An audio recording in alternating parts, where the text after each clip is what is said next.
Good morning, everyone. This is a capsule program of macroeconomics, which we will discuss in different small parts so that we can revise the total entire syllabus of BBA second semester exam. So, what is macroeconomics? Macroeconomics is basically related with when we study economy as a whole or when we study in aggregate, overall aggregate of the system is known as macroeconomics. It is different from microeconomics. Micro means a small unit. When we study a small unit, that is microeconomics, and when we study as a whole, then that is known as macroeconomics, right? I will discuss with the help of some example. Say when we discuss about aggregate demand of the country, India, when we are talking about the aggregate supply of the country, India, or state Haryana, general price level changes of the country or the entire world, national income of India, that is also or national income of US or national income of China, that is a problem of macroeconomics. Problem of unemployment of every country. Matlab, when we are talking about the problem of a single person, Mr. X, that problem is a problem of micro, and when we are discussing about the problem of the entire nation is known as macroeconomics. Now we will discuss about certain the background of macroeconomics. Classical theory, this subject came from the classical economist Adam Smith in their classical definition. Then changes were done by the Lord Keynes in Keynesian theory.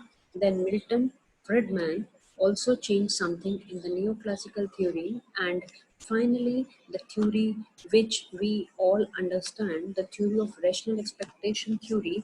In that particular theory, they tell us what is actually macroeconomics. Macroeconomics is basically when we study the behavior of the entire country, entire world, economy as a whole. When we discuss the problems of every person is known as macroeconomics.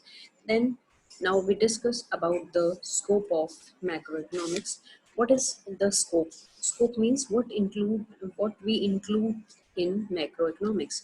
Point number one is theory of national income. Theory of national income of any country, how we calculate, method, social accounting system, everything is a part of macroeconomics. Then we have theory of employment. Theory of employment means problem related with country's full employment, unemployment, underemployment, aggregate consumption, aggregate investment, aggregate saving, right? Then we have theory of money. Theory of money means the changes in the demand and supply of the money, right?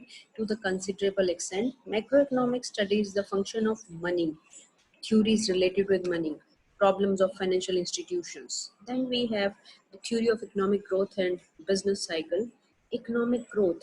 What is economic growth? Economic growth means like what change take place in the per capita income of the country, the real per capita income of the country. I think everybody know about the money income, the per capita income, and real per capita income. Per capita income in monetary terms, when we convert our national income of the country divided by total number of people in the country. But when we discuss about the real income, which we can measure in goods and services of that particular country.